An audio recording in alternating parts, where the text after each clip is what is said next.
Tanong, alam mo ba na batay mismo sa aklat na dala mo, ang Spanish Inquisition is not the ecclesiastical Inquisition. Alam mo ba yun o hindi? Categorical question bro, categorical ang uwang sagot. Categorical. Ayon sa ibang aklat, ito po, may kinalaman ko ito sa gobyerno at iglesia. Iglesia, okay na. Sunod. Anong aklat na nagsabi na ang Inquisition ng Spanish ay may kinalaman sa Iglesia Katolika? Yan.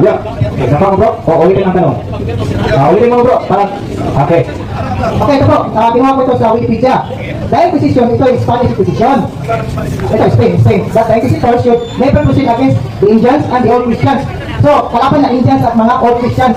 So, in the Kingdom of Spain, customary to proceed. At saka, alam mo naman ito na ito yung lead by isang pare na si Tomas Vitor Quimada.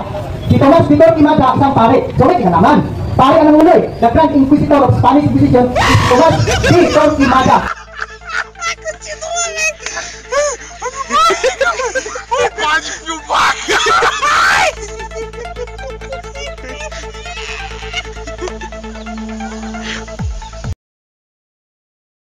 Isang pare.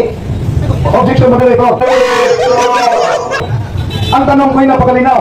Ang Spanish Inquisition, ang kay Quimada, nabuo yan para i-correct ang Spanish Inquisition. Nasa aklat yan. Kaya mayroong ecclesiastical inquisition to correct the abuse of Spanish Inquisition. Kaya ang tanong ko, before ni Quimada, saan mabasa Inquisition ay Roman Catholic Inquisition? Okay, napapagot ko. Bago kay Quimada, doon mo. Ulitin ko malinaw ang tanong ha. Nakuha ang punto ng kanyang tanong. Okay, pakita po.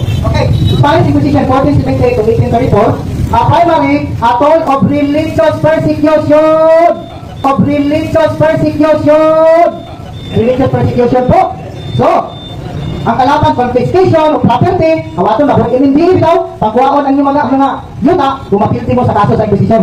Sabi ito, in some cases, institutions, however, large-scale massacre. Patay. Okay po, sunod. Kaya nagtanong ako, tama naman religious, pero ang tanong ko,